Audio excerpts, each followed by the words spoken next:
في إطار تأمين موسم الاصطياف، بشرت وحدة الدرك الوطني بأصفون خرجتها الميدانية نحو شاطئ سيدي خليفة بأيت شافع في عملية تهدف إلى حماية المصطافين وضمان قضاء عطلتهم في ظروف آمنة، حيث انطلقت الوحدة الميدانية نحو الشاطئ لتنفيذ برنامج المراقبة والتأمين. وفور الوصول إلى شاطئ سيدي خليفة، باشرت عناصر الدرك الوطني عمليات المراقبة والتفتيش داخل مختلف الفضاءات في إطار السهر على احترام النظام العام وضمان أمن وسلامة المصطفين. في إطار الجهود الرامية لضمان أمن وسلامة المواطنين وطبقا لمخطط الأمن المسطر من موسم الاصطياف، وواصلت هذا اليوم وحدة المجموعة الإقليمية للدرك الوطني بتيزي وزو تدخلاتها الميدانية في سياق التحسيس والردع، مكافحة كل ما يتعلق بمخالفات الاستغلال غير الشرعي للشواطئ والاستغلال غير الشرعي للمواقف وأماكن التخييم، تأمين المحيط وطرق المواصلات خاصة تلك المؤدية إلى الشواطئ والمواقع السياحية ومواقع الراحة والاستجمام، مراقبة الحظائر العشوائية لركن المركبات وكذا الاستغلال العشوائي للشواطئ دون رخصة، مراقبة محلات التجارية بالتنسيق مع أعوان مديريات التجارة،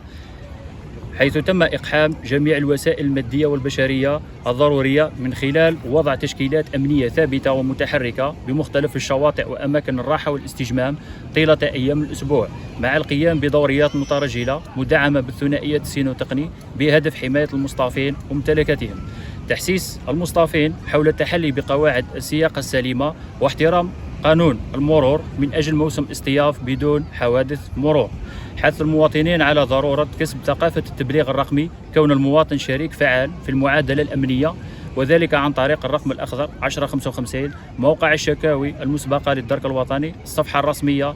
للدرك الوطني الجزائري عبر منصات التواصل الاجتماعي. وخلال العملية تم توقيف شخص كان بحوزته كمية من المخدرات موجهة للاستهلاك الشخصي، حيث اتخذت في حقه الإجراءات القانونية المعمول بها في إطار المساعي الرامية إلى الحفاظ على الأمن داخل الفضاءات السياحية. بالتوازي مع الجانب الأمني، شاركت مصالح مديرية التجارة في هذه العملية، حيث قامت بمراقبة الأنشطة التجارية والمواد المعروضة للاستهلاك للتأكد من مطابقتها لشروط النظافة والسلامة، حفاظا على صحة المستهلك وحماية المصطافين.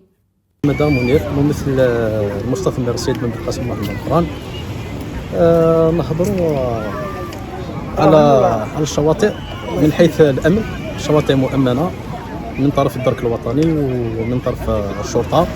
والعائلات يجيو يعني يلقاو راحتهم هنا عندنا، والمصالح الأمنية يدوروا في أي وقت لباترول تاعهم، أي حاجة نعيط لهم يجيو يشوفوا حاجة ماشي مليحة يجيو ثاني وراهم لاباس غاية. من ناحية تاع الأمن ما عندوش مشكل هنايا، يعني شاك جور يكون عندي انكا ولا حاجة نعيط لهم يجيو يا با بروبليم، الحمد لله. وترحبوا بالغاشي اللي يجيو لهنايا، مرحبا بالكاع بالغاشي ومرحبا بكم كاع. وتتواصل مثل هذه العمليات المشتركة طيلة موسم الاصطياف في إطار التنسيق بين مختلف القطاعات بهدف توفير بيئة آمنة وصحية داخل الشواطئ.